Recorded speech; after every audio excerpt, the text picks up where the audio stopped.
మాట అన్నది అంత ప్రమాదమునకు తీసుకుని వెళ్ళగలదు. అసలు ఈ విషయం మనుష్యునికి ముందు తెలిసి ఉండాలి. ఇది తెలిసి ఉంటే భీష్ముడు మహానుభావుడు ఎందుకు చెప్పుకుంటాడు?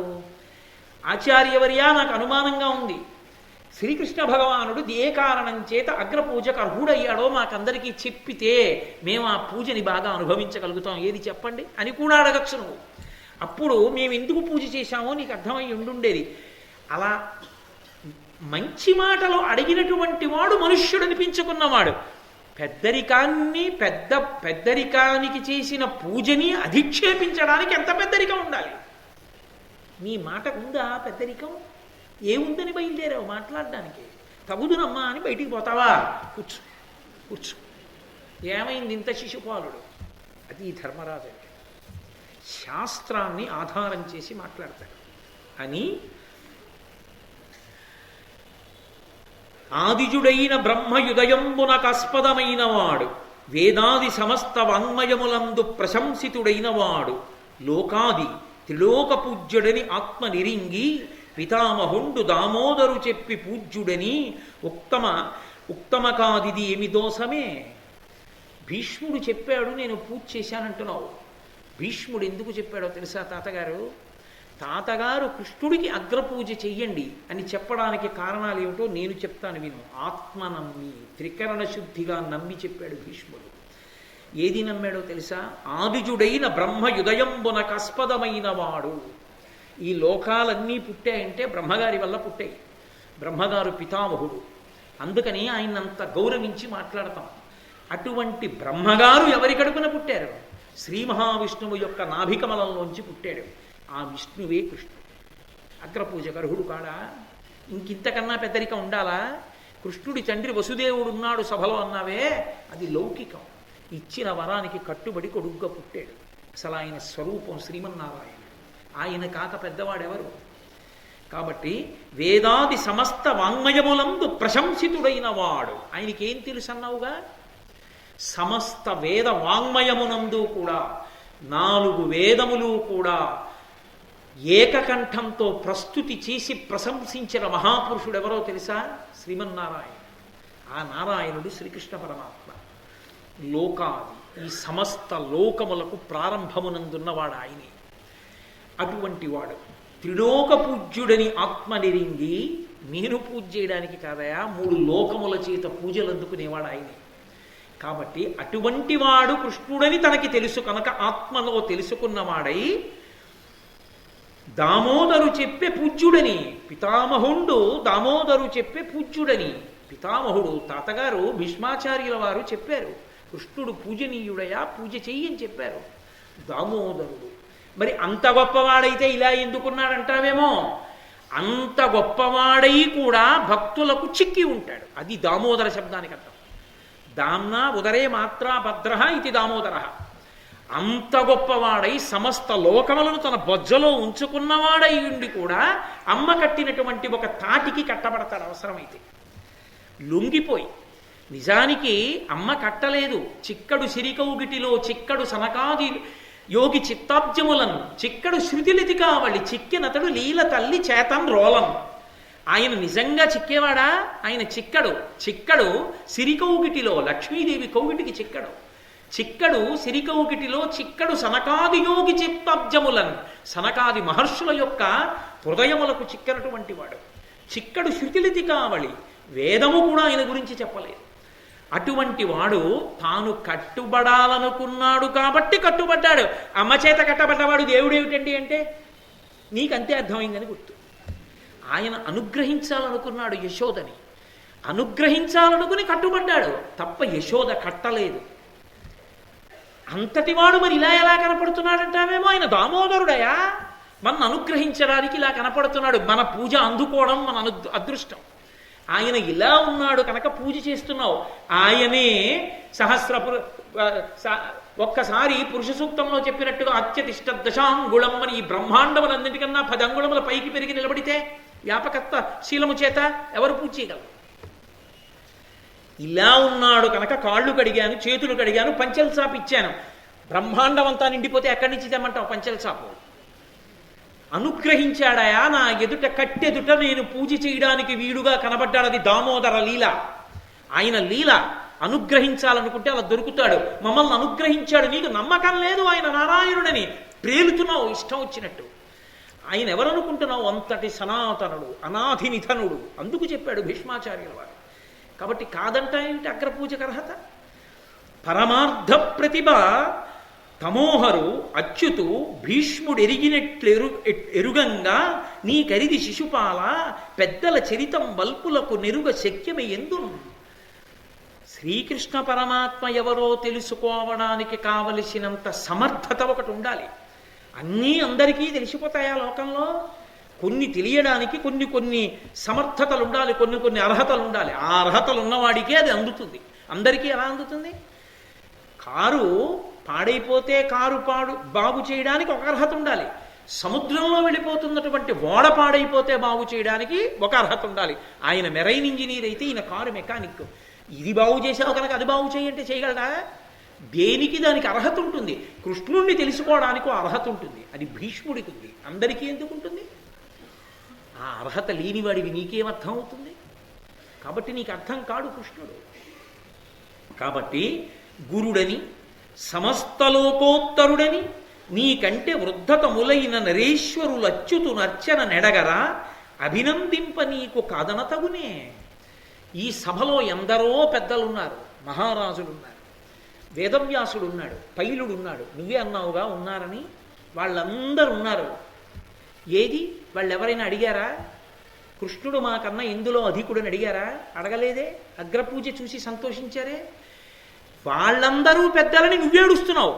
మేం పెద్దలమని వాళ్ళేం బాధపడలేదే. అంటే వాళ్ళకి తెలుసు కృష్ణుడి పెద్దరికం, తెలియక నువ్వేడుస్తున్నావు. నీకెందుకు అక్కర్లేని ఏడుపు? వాళ్ళ పెద్దరికం ఏదో నేను అవమానించాను, నువ్వెందుకు ఏడుస్తున్నావు? నీ ఏడుపు వెనక కారణం ఇంకోటి ఏదో ఉంటుంటాడు. నేను కాదు పక్షపాతంతో పూజ చేసింది, నువ్వు నీ అభిప్రాయాన్ని సభాస్వరూపానికి చొప్పించావు. సభయందు భేదం కల్పించే ప్రయత్నం చేశావు. ఉన్నదున్నట్లుగా అర్థం చేసుకునేటటువంటి శక్తి నీకు లేదు అని శిశుపాలుణ్ణి నింద చేసి కూర్చోపెట్టి మాట్లాడుతుంటే భీష్మాచార్యులు వారు లేచన్నారు, వాడి పేరే శిశుపాలుడు, వాడు శిశువు, వాడికి ఏం తెలుసు? వాడికి ధర్మాధర్మములు అర్థమవుతాయా? వాడికి ఎవరు పూజనీయుడో ఎవరు పూజనీయుడు కాడో అర్థం చేసుకోగలిగినంత శక్తి ఉన్నవాడా? బెత్తెడు రాజ్యం ఉన్నవాడు. నేను రాజుని తగుదునమ్మా అని మాట్లాడుతున్నాడు. అవినయ బుద్ధివై హరికి అర్ఘ్యమయోగ్యము అంటివి నీవు మూర్ఖవు శిశుపాల ఇంత పలుకన్ వలసెన్ సభలోనున్న ఈ అవనిపులెల్లా ఆతని దయం పరిముక్తులు వాని చేత నాహవ జితులు తదీయ శరణార్థులుగా కొరులయ్య చెప్పుమా. శిశుపాల నువ్వు ఇన్ని మాటలు మాట్లాడుతున్నావు, నా నిర్ణయం తప్పన్నావు.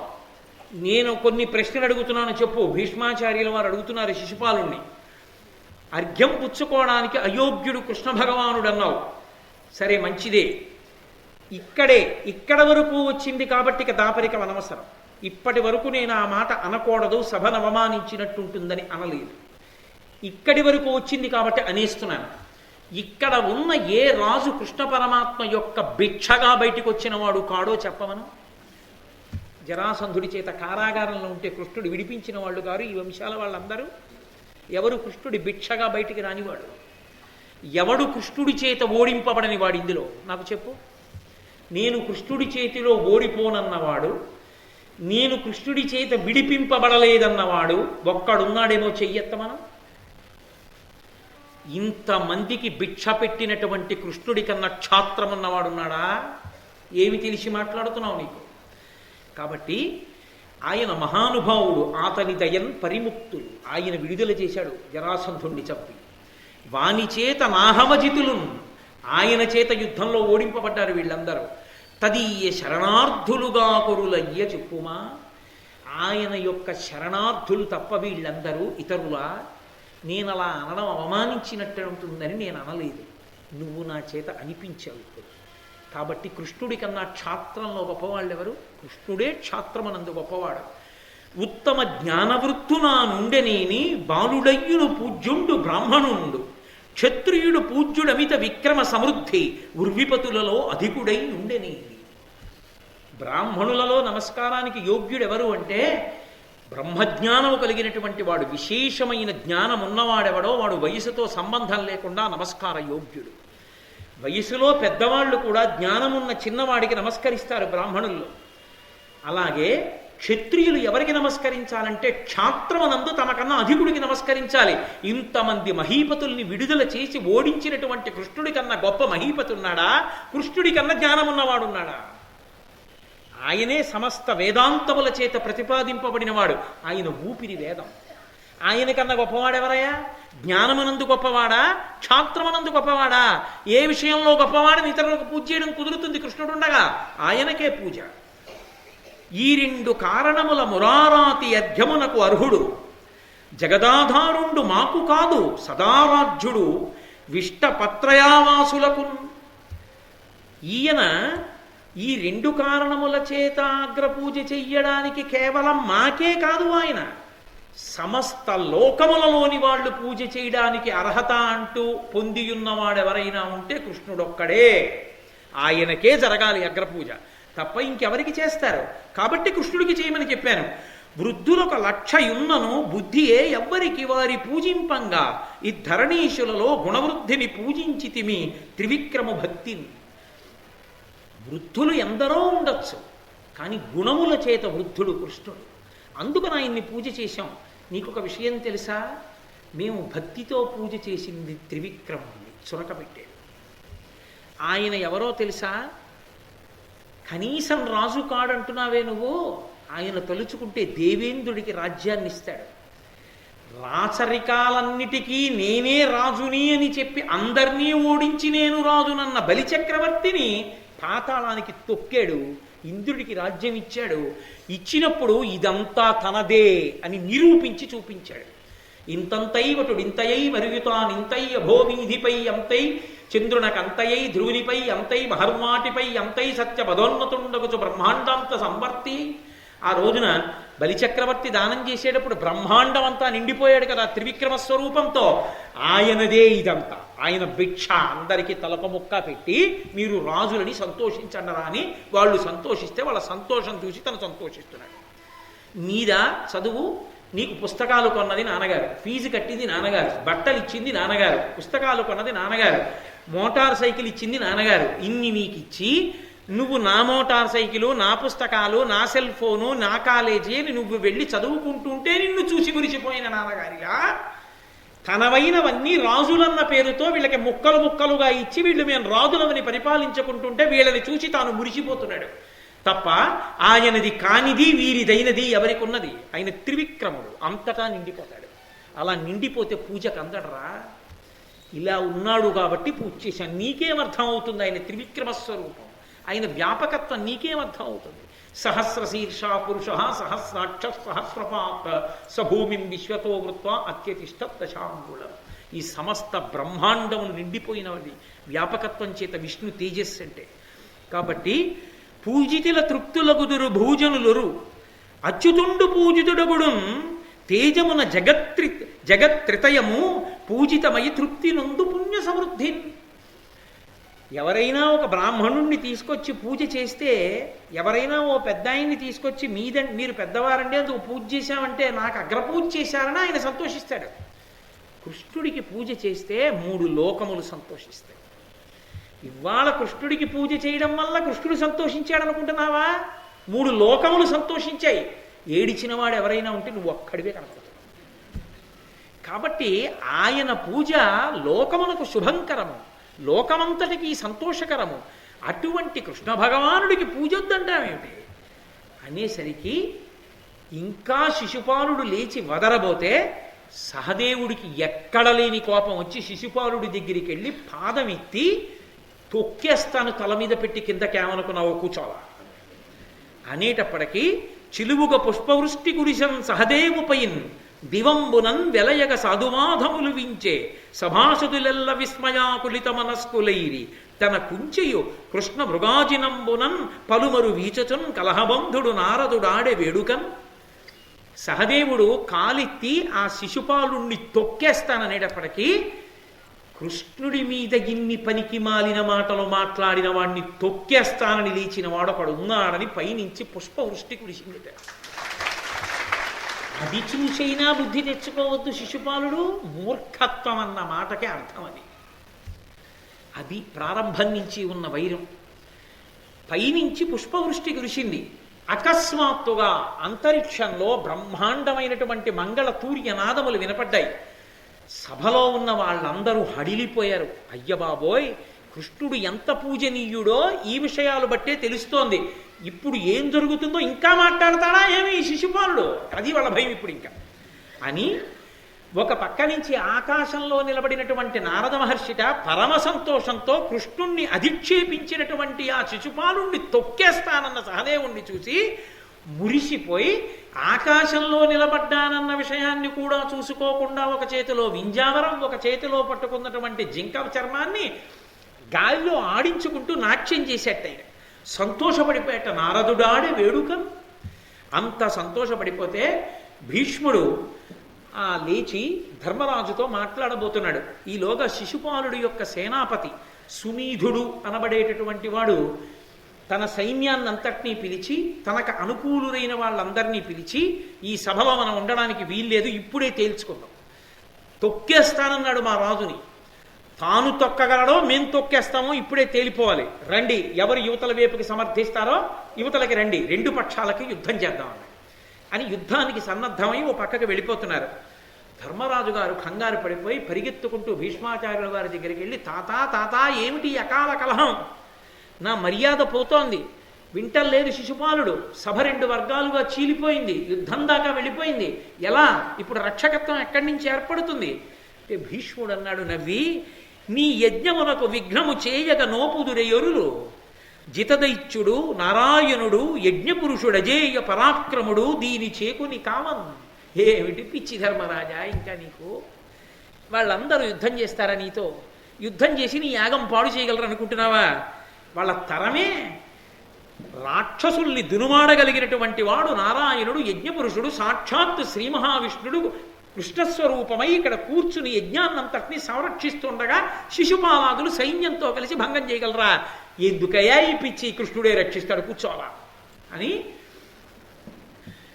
చైద్యునికైపూని సన్నద్ధులయ్యున్న ఈ రాజులిందరు ఈ క్షణంబ హరి అల్గి చూడు అంతకక్షయమున కరిగిడు వార ఘోరాహవమున దమఘోషనందను దర్పంబునిప్పుడు ఎడగెడు కడు బెక్కులయ్యూ కుక్క లిభకుంభ దళన మహిష్ట నిష్ఠుర నఖ ముకుడగు హరిమీద మురిగి ఏమి సేయనోపు కృష్ణు సింహ పరాక్రము ఎరగకున్న వారె ఎల్లవారు అనిన భీష్మ పలుకులవి కర్ణశూలంబులైన చేదినాథుడు అగ్రహించి. వీళ్ళేం చేస్తారా ఈ రాజులందరూ, తమ వాడి అయినటువంటి గోళ్లతో సింహం పరిగెత్తుకొచ్చి వెళ్ళిపోతున్నటువంటి ఏనుగు యొక్క కుంభస్థలం మీదకెక్కి ఆ కుంభస్థలాన్ని చీల్చి ముత్యాలని వెదజల్లి ఏనుగు కుంభస్థలంలో ఉండేటటువంటి మాంసపు ముద్దల్ని తన పంజాతో పైకెత్తి నోటితో పట్టుకు తిని నెత్తుటితో మాంసంతో కూడినటువంటి నోటితో సింహం నడిచి వెడుతుంటే ఊర కుక్కల గుంపులు చేరి అరుస్తాయి. సింహం దగ్గరికి ఎడతాయా? వీళ్ళు అరిచి పక్కకెళ్లే వాళ్లే కానీ కృష్ణుడి మీదకి యుద్ధానికి రాగలరా? నీకెందుకు భయం ధర్మరాజా, అలా కూర్చో. భీష్ముడు ఈ మాట అంటే శిశుపాలుడికి ఎక్కడలేని కోపం వచ్చింది భీష్మాచార్యుల వారి మీద. లేచి, ఏమిటో కృష్ణుడు కృష్ణుడు కృష్ణుడు కృష్ణుడని అంత పొగుడుతున్నావే, ఏమి కృష్ణుడి గొప్పతనం నాకు తెలియదు అనుకుంటున్నావా? పూతనాఘాతంబు చేత నేతరమైన శకటంబు త్రోపును చరణహతి వీకతో గడు బూచు మ్రాకుల విరుపును వాల్మీకమాత్ర పర్వతము నెత్తికొని లావుగలడు బీడన 7 దివసంబులునికియు వృషభ వదయును ననంగా పమ్మిన కృష్ణు బీరంబులు ఒగడుచునున్న నీ నాలుక ఒక్కడయ్యు వ్రయ్యవలయు 100 వ్రయ్యలుగాగా అట్లైన గాని చాలవతని పొగడ ఎల్లదాని నేన ఎరుగుదు ఎందువాడర్ఘ్యదాన యోగ్యుడయ్య చెప్పుము. అయినా వినడు, అది మూర్ఖత్వం. లేచి అంటాడు, పూతనాఘాతంబో, ఏమిటి కృష్ణుడు చేసిన గొప్పతనం? తల్లిని చంపాడు, అదే ఆ గొప్ప. పాలిచ్చినటువంటిది తల్లి లాంటిది. పూతన తన స్తన్యంతో పాలివ్వడానికి వచ్చింది, చంపేశాడు. తల్లిని చంపడం కాదు, స్త్రీని చంపడం కాదు, ఆడదాన్ని చంపినవాడు గొప్పవాడా? మనకి వక్రపాండిత్యం ఉండాలి, కానీ ఎదుటివారు ఎంత మంచివారైనా సరే తప్పని మాట్లాడవచ్చు. కాబట్టి పూతనని చంపలా, స్త్రీవధ దోషం కాదు, తల్లి లాంటి దాన్ని చంపడం. చేతనేతరమైన శకటంబు త్రోపును చరణ నిహతి, అది ఏం పెద్ద ప్రాణంతో ఉందా, తిరగబడుతుందా, కత్తి ఉందా, కర్ర ఉందా చేతిలో, ఓ బండిని పాదంతో తన్నట్టు, అదో పెద్ద లీల శకటాసుర సంహారమే. నేనంటలేదు మహాప్రభు, శిశుపాలుడు అన్నాడు. కాబట్టి శకటంబు ద్రోపును చరణ విహతి వీకతోగడు బూచు మ్రాకుల విరుపును, బాగా బూజు పట్టేసి పుచ్చు పట్టేసి ఇలా తోస్తే విరిగిపోయేటటువంటి 2 మద్ది చెట్ల మధ్యలో రోలు పట్టుకులాగి పడగొట్టేసట, అదో పెద్ద లీల. ఇక వాల్మీక మాత్ర పర్వతము నెత్తుకొని లావుగలడు వీడన 7 దివసంబులు నికియో. ఓ చిన్న చీమల పుట్ట ఎంత ఉంటుందో అంత పుట్టాలంటే ఓ కొండనో దాన్ని ఇలా పైకెత్తి 7 రోజులు పట్టుకున్నట్టు, అదో పెద్ద లీల. గోవింద పట్టాభిషేకం మహానుభావుడు, ఆయన తప్ప ఎవరు చెయ్యగలరు.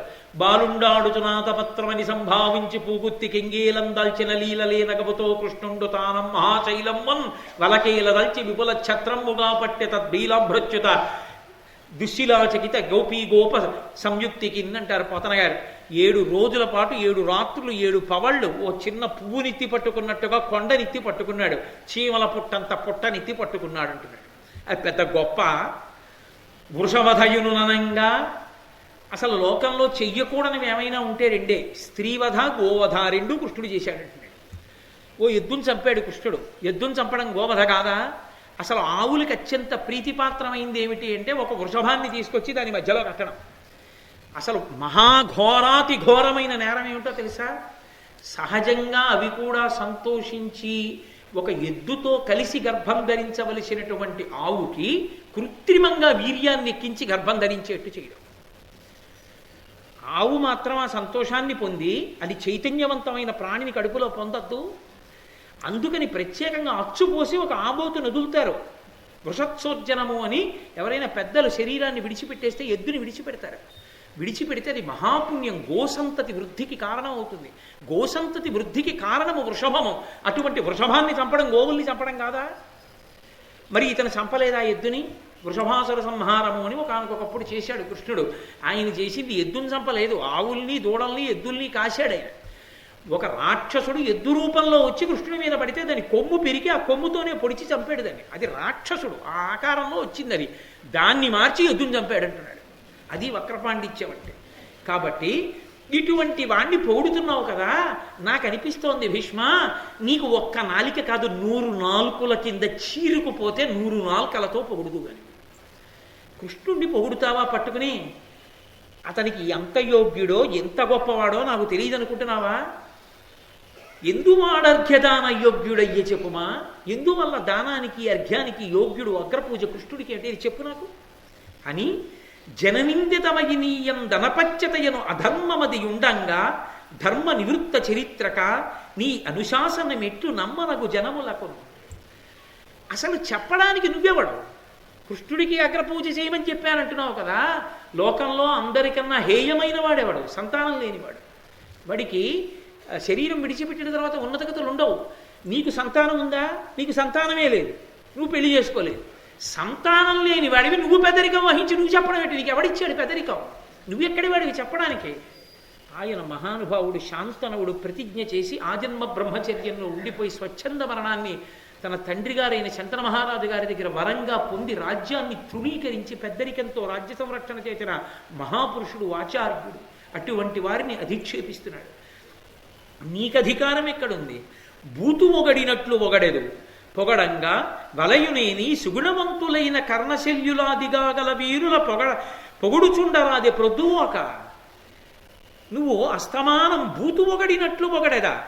ఈడ అస్తమానం ఏదో భట్టు పొగుడుతుంటాడు పక్కన నిలబడి, అలా పొగుడుతున్నావు కృష్ణుణ్ణి. అస్తమానం కృష్ణుణ్ణి పొగడ్డం తప్ప నీకు ఇంకో పని లేదా? నీకంత పొద్దు పోకపోతే ఎవరినో ఒకళ్ళని పొగడాలనుకుంటే ఇదిగో కర్ణుణ్ణి పొగుడు, శల్యుణ్ణి పొగుడు, వాళ్ళు మహాత్ముడు. అది శిశుపాలుడంటే ఆయన తీర్పు అంటే అలా ఉంటుంది, ఆయన స్థాయి అలా ఉంటుంది. కాబట్టి అదిగో వాళ్ళని పొగడవయా, రాత్రనక పగలనక కృష్ణుణ్ణి పొగుడుతాడు. పుణ్యమా పురుషార్థమా? ఎందుకు అతన్ని పొగుడుతావు అనేసరికి భీమసేనుడికి ఎక్కడలేని కోపం వచ్చింది. ప్రకటిత కోపవేగమున పద్మదళాయత నేత్రముల్ భయానకతరలీల దల్చెనరుణజ్యుతి ఉజ్జతమై త్రిశాఖమై భృకుటి లలాట దేశమున బొల్చే త్రికూటతటి త్రిమార్గగానుగృతి ప్రభంజన ప్రియతనూజన కంతకమూర్తి కచ్చటన్. వెంటనే భీమసేనుడికి కోపం వచ్చి కళ్ళు పెద్దవి చూసి చేసేటప్పటికి ఆ కళ్ళు ఎర్రటి గీతలతో అరుణాయత వర్ణాన్ని పొంది ఆ భ్రుకుటి ముడి వేస్తే ఇలా మూడుగా వంకర్లు తిరిగి త్రిపథగ అయినటువంటి గంగ ఆకాశంలో మందాకినిగా, భూలోకంలో గంగగా, భాగీరథిగా, పాతాళంలోకి వెళ్ళేటప్పటికి భోగవతి అన్న పేర్లతో మూడుగా గంగ ఎలా ప్రవహించిందో అలా త్రిపథగ అయిన గంగ ప్రవహిస్తోందా అన్నట్టుగా మూడు మడతలు పడినటువంటి ఆ కనుబొమలతో ఒక్కసారి లేచి ఆ యమధర్మరాజు గారు సభలో ప్రవేశించాడా అన్నంత కోపంతో లేచి గదాదండాన్ని పైకెత్తబోతుంటే భీష్మాచార్యుల వారు జోక్యం చేసుకున్నారు. భీమసేన కూర్చో కూర్చో కూర్చో, నువ్వు తొందరపడకు. ఈ శిశుపాలుడు చేస్తున్న తప్పులకి ఇతన్ని చంపేయాలంటే వీడు వదరిన వదురుడికి ఇప్పటిదాకా ఇంకొకడైతే బ్రతుకుతాడా నన్ను ఇన్ని మాటలని, నేను చేతిలో ధనస్సుని బాణాల్ని పట్టుకుని ఉండగా నన్ను కొట్టగలిగిన వాడు ఉన్నాడా? ముక్కలు కొట్టేద్దు నీ శిశుపాలుడిని. ఎందుకు చంపలేదో తెలుసా? ఒక కారణం ఉంది. ఒకానొకప్పుడు ఇతను కృష్ణ భగవానుని యొక్క మేనత్త సాత్వకి, వసుదేవునికి చెల్లెళ్ళున్నారు, పృథా, శృతదేవ, రాజాదిదేవి, సాత్వతి అని. అందులో ఈ సాత్వతి అనబడేటటువంటి ఆవిడికి దమఘోషుడు అనబడేటటువంటి భర్త వలన కుమారుడు జన్మించాడు, శిశుపాలుడు అని పేరు పెట్టారు.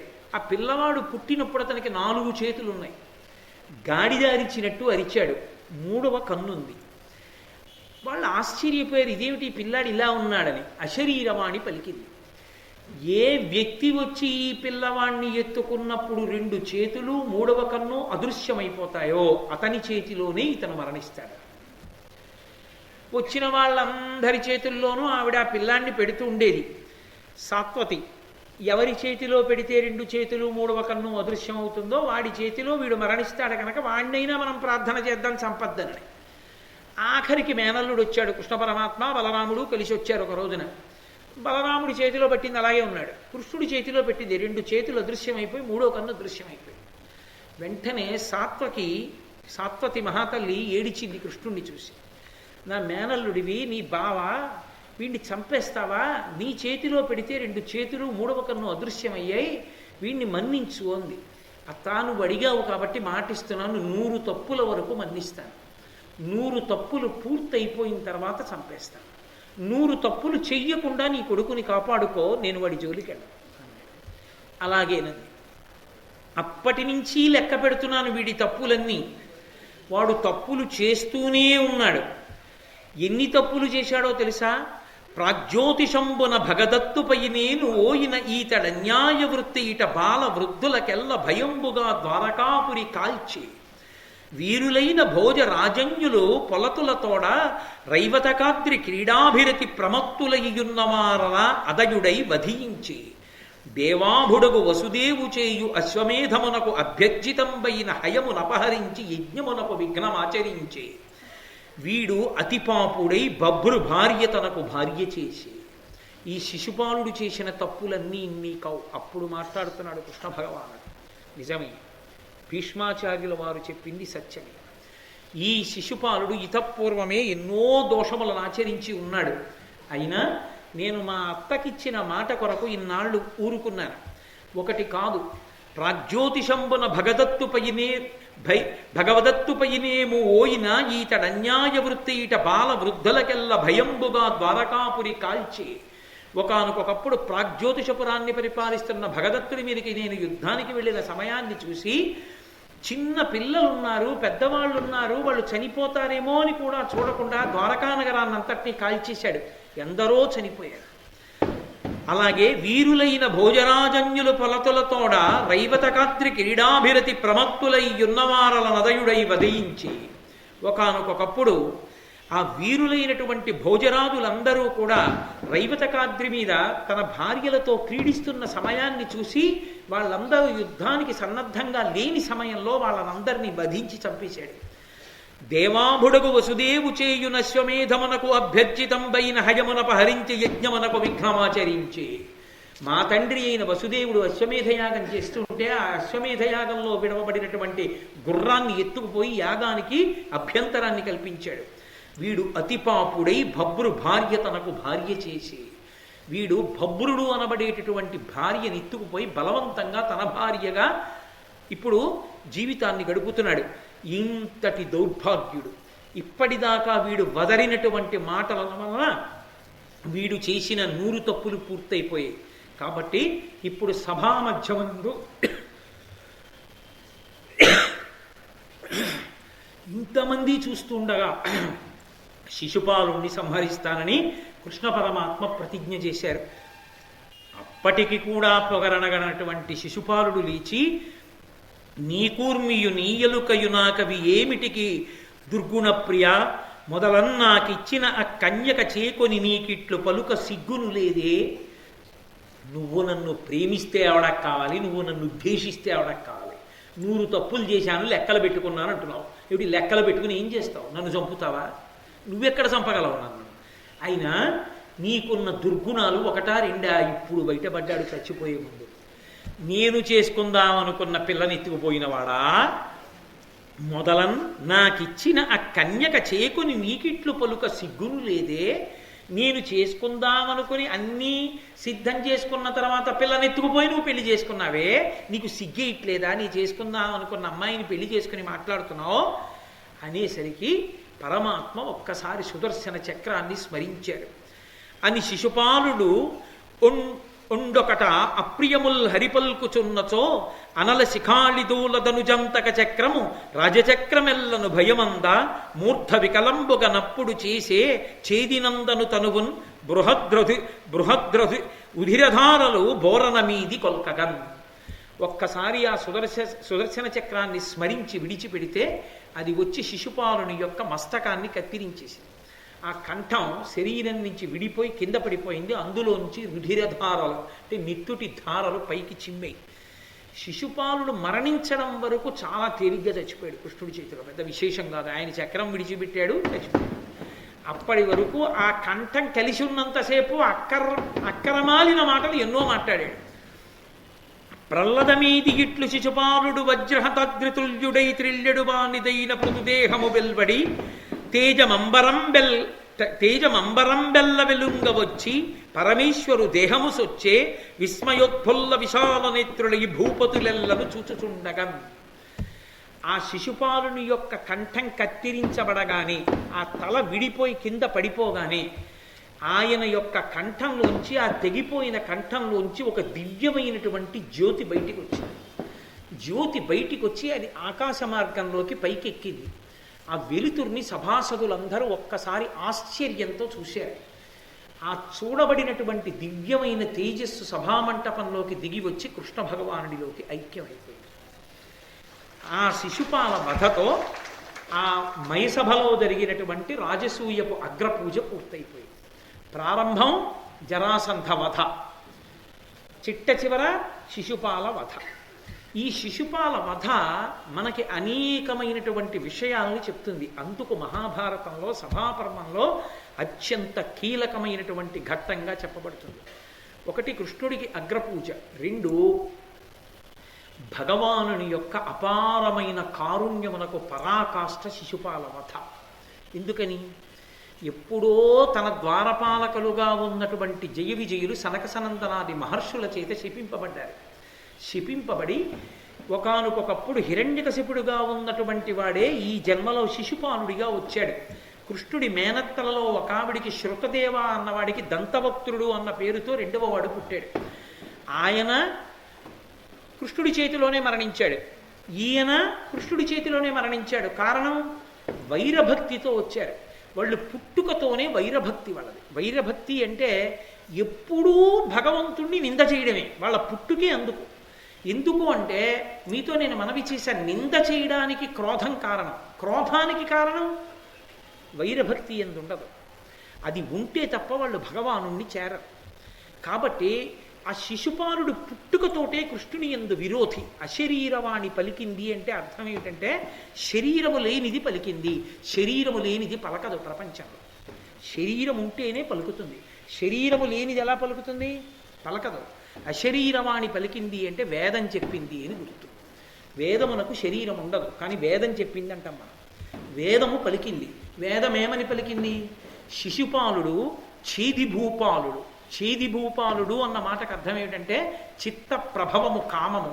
ఆ కామమే, కామక్రోధములు రెండు పుట్టుకొస్తుంటాయి. రావణ కుంభకర్ణులుగా, శిశుపాల దంతభక్తులుగా, హిరణ్యాక్ష హిరణ్యకశిపులుగా వచ్చాయి. అందులో కామము శిశుపాలుడు, క్రోధము దంతభక్తుడు. కాబట్టి ఆయన పేరు శిశుపాలుడు, చేది భూపతి. అందుకే కామము చిత్త ప్రభవము, మనసులోంచి పుడుతుంది. ఆ కామస్వరూపమైనటువంటి ఈ శిశుపాలుడు ఒకనాడు ద్వారపాలకులలో జయ విజయులలో ఒకడు. సనకసనందనాథుడు శాపం ఇచ్చినప్పుడు వైరభక్తితో మిమ్మల్ని చేరుకుంటాం మేము అన్నాడు. అందుకని కృష్ణ పరమాత్మ చేతిలోనే మరణించాలి, కురుక్షేత్ర సంగ్రామం వరకు బ్రతికుండలేదు. కానీ దాని అర్థం ఏమిటంటే నిద్రపోతున్నా, తింటున్నా, లేస్తున్నా, ఉన్నా, ఏం చేస్తున్నా సరే వాడు నిరంతర కృష్ణనామ స్మరణ చేశాడు. ఏ కారణం చేత? భక్తితో మాత్రం కాదు. ద్వేషం. ద్వేషానికి కారణం ఉందా? మీకు ఇక్కడ కనపడదు. శిశుపాలుడు ఏ కారణానికి ద్వేషించాడు? ఒక్కటే కారణం, జయ విజయులలో ఒకడు కాబట్టి పుట్టుకతో ద్వేషం ఉండిపోయింది. అలా ద్వేషంతో ఉన్నవాడు కూడా భగవంతుణ్ణి చేరుతాడు నిర్ధారించింది భారతం. ఇది ఎక్కడ చెప్పబడిన మాట? భాగవతంలో చెప్పాడు నారదుడు ధర్మరాజుతో. కామోత్కంఠత గోపికల్ భయమనం కంసుండు వైరాక్రియా సామాగ్రిం శిశుపాల ముఖ్య నృపతుల్ సంబంధులై వృష్ణులున్ ప్రేమన్ మీరలు భక్తి మేము ఇది చక్రింకంటి మెట్లైన నుద్ధామధ్యాన గరిష్ఠులైన హరిచందన్ వచ్చు ధాత్రీశ్వర అన్నాడు. కామోత్కంఠత గోపికల్, కామంతో గోపికలు చేరుకున్నారు కృష్ణ పరమాత్మని. కామోత్కంఠత గోపికల్ భయమునం కంసుండు, భయంతో కంసుడు బతికున్నంత కాలం స్మరించి చచ్చిపోయి కృష్ణుడిలోకి వెళ్ళిపోయాడు. వైరక్రియా సామాగ్రిం శిశుపాల ముఖ్య నృపతులు, వైరభక్తితో శిశుపాలాది రాక్షసులు, అందుకని దానవుడు రాక్షసుడు శిశుపాలుడిగా వచ్చాడు. వైరక్రియా సామాగ్రిం శిశుపాల ముఖ్య నృపతులు సంబంధులై వృష్ణులను, మేం బంధువులం అని చెప్పి వృష్ణి వంశంలో పుట్టిన వాళ్ళందరూ కృష్ణుడితో మా బంధువు మా బంధువు మా బంధువు అని ఆయన్ని ప్రేమించి ఆయనలో కలిసిపోయారు. సంబంధులై వృష్ణులను ప్రేమన్ మీరలు, మా కృష్ణుడు మా కృష్ణుడు మా కృష్ణుడిని ప్రేమించి పాండవులారా మీరు కృష్ణుడిలో కలిసిపోతారు. ప్రేమన్ మీరలు భక్తి మేము, నారదుడు చెప్తున్నాడు, భక్తితో మేము స్మరించి స్మరించి ఆయనలోనే కలిసిపోతాం. ప్రేమన్ మీరలు భక్తి మేము ఇది ఎట్లైన నుద్ధామధ్యాన గరిష్ఠులైన హరిచందన్వచ్చు ధాత్రీశ్వర. ఏ కారణం చేతనైనా సరే భగవంతుణ్ణి అదే పనిగా స్మరించినటువంటి వాడు భగవంతుని యందే చేరిపోతాడనడానికి తార్కాణమే శిశుపాల వధ. అందుకే జ్యోతి కృష్ణుని యందు ఐక్యమైంది, నారద వాక్యాన్ని నిర్ధారించింది. కాదు, మూడవ విషయం, చనిపోయినటువంటి శిశుపాలుడు కృష్ణ పరమాత్మ యందు ప్రవేశిస్తే మనకు అభ్యంతరం లేదు. ఎందరో మరణించారు భారతంలో. ప్రకటనంగా జ్యోతి పైకొచ్చి కృష్ణుని యందు కలిసింది శిశుపాలుడి విషయంలో. మరి శిశుపాలుడి విషయంలో అలా ఎందుకు జరిగింది అంటే, శిశుపాలుని యొక్క జ్యోతి తన యందు ఐక్యమవడం లోకం చూడడానికి వీలుగా అనుగ్రహించినది కృష్ణుడే. అది మయసభ గొప్పతనం. ఆ మయసభలోనే జరిగింది ఆ విశేషం. పరమేశ్వరుడు అనుగ్రహిస్తే తప్ప ప్రాణోత్క్రమణమైన తర్వాత జ్యోతి ఎటు వెడుతోందో ఎవ్వరికీ కానరాదు, ఎవ్వరికీ తెలియదు. అది పరబ్రహ్మస్వరూపాన్ని పొందేసినటువంటి వ్యక్తి జ్ఞానము చేత బ్రహ్మవిత్ బ్రహ్మైవ భవతి, బ్రహ్మమును తెలుసుకుని బ్రహ్మమైన వాడు తన శరీరాన్ని విడిచిపెట్టి వెళ్ళిపోయే ముందు 10 మందికి చూపించి వెళ్ళగలడు, జ్యోతిగా వెళ్ళగలడు. భగవాన్ రమణులు వెళ్ళారవా, అరుణాచల పర్వత శిఖరంలోకి వెళ్ళిపోయారు. అంతమంది చూస్తుండగా రాత్రి 8 గంటల చిల్లరకి బయటికి వచ్చి జ్యోతి అరుణాచలం కొండ మీద తిరిగి వేగంగా కొండలోకి వెళ్ళిపోయారు. ఆయన దర్శనమిచ్చారు. మళ్ళీ అలా కృష్ణ పరమాత్మ అనుగ్రహించాడు శిశుపాలుని యందలి జ్యోతి పైకి లేచి తన యందు ఐక్యమవడం కనపడడానికి. ఎందుకని? భీష్మవాక్కుని నిజం చేయడానికి. పెద్దవాడైన భీష్ముడు ఆత్మ నమ్మి చెప్పాడు, ఆయన సాక్షాత్ పరాత్పరుడురా, అనాధి నిధనుడురా అని చెప్పాడు. భీష్ముడు నమ్మి చెప్పాడు తప్ప నమ్మకం లేక నోటి మాటగా చెప్పింది కాదు. అవును, నేను పరాత్పరుడని మీ కన్నులతో చూడడానికి వీలుగా ఇక్కడ కూర్చున్నాను. అగ్రపూజకి నాకన్నా యోగ్యుడు ఉండడు. ధర్మరాజు చేసిన పూజ చేత ధర్మరాజు ధన్యుడు, చూసి మీరు ధన్యుడు అని లోకానికి నిరూపించడానికి అగ్రపూజలో ఆ జ్యోతి కృష్ణ పరమాత్మ యందు కలిసింది. ఇంత గొప్ప దర్శనాన్ని చూసి కూడా మారిన వారు ఉన్నారా సభలో? దుర్యోధనాదులు ఏమైనా మారారా? మారలేదు. అది లోకం యొక్క విశేషం. మూర్ఖత్వంతో పుట్టి మూర్ఖత్వం వదులుకోవడానికి సిద్ధపడని వాడికి పరమేశ్వరుడే కట్టెదుట ప్రమాణాన్ని చూపించినా వాడు నమ్మలేడు. కృష్ణుడొక్కడున్నాడు అటువైపు చాలురా అని నమ్మలేకపోయాడు. పైగా కృష్ణుణ్ణి కట్టేస్తానన్నాడు రాయబారకు. అది దుర్యోధనుడి అమాయకత్వం. అమాయకత్వం కాదు, తెంపరితనం, మూర్ఖత్వం కలిపురుషుని యొక్క అంశ. అంటే కురుక్షేత్రంలో జరగబోయే యుద్ధంలో కృష్ణుడు ఎటున్నాడో అటు విజయం సంభవిస్తుందని చెప్పకుండా చెప్పాడు. ధర్మ సంస్థాపన జరుగుతుందని, అధర్మం నశించిపోతుందని నోటితో చెప్పకుండా చెప్పినటువంటి ఘట్టం సభాప్రమంలో, మయసభలో, అగ్రపూజలో శిశుపాల వధ. ఇన్ని కారణముల చేత శిశుపాల వధ విశేషమైనటువంటి ఘట్టంగా చెప్పబడింది. అది వధకి సంబంధించిన ఘట్టమైనప్పటికీ ఆ జ్యోతి దర్శనము చేత కృష్ణ పరమాత్మ అగ్రపూజ అందుకున్న కారణం చేత అక్కడ ఆయన విశ్వరూప ప్రదర్శనాన్ని ఇవ్వనప్పటికీ భారతంలోనే అనేక చోట్ల విశ్వరూపాన్ని ప్రదర్శించాడు. కానీ అక్కడ మాత్రం నేను పరాత్పరుణ్ణని చెప్పలేదు. చెప్పకుండా శిశుపాలుని జ్యోతి తనయందు ఐక్యమవడం ద్వారా తాను పరాత్పరుణ్ణని నిరూపించాడు. చూసి అర్థం చేసుకున్న వాళ్ళు ధన్యాత్ములు. ఎవరు మనసులో ఆ భక్తితో నిలబడ్డారో ఆ భక్తితో నిలబడి చూసిన భీష్మ, ద్రోణ, కృపాచార్య, ధర్మరాజ, భీమ, అర్జున, నకుల, సహదేవ, వ్యాస, పైల మహర్షులందరూ కూడా, ఇటువంటి మహాత్ములందరూ కూడా తరించిపోయారు ఆ దర్శనం చేత. ఇంత చూసి కూడా అర్థం కాక ఇంకా కృష్ణుడు సామాన్యుడు అవతల పక్కన ఉంటే మాత్రం ఏ ఉరుగుతుందనుకున్న వాళ్ళు తమ అధర్మ ఫలాన్ని తాము వండుకుని తిని మరణించారు కురుక్షేత్రంలో.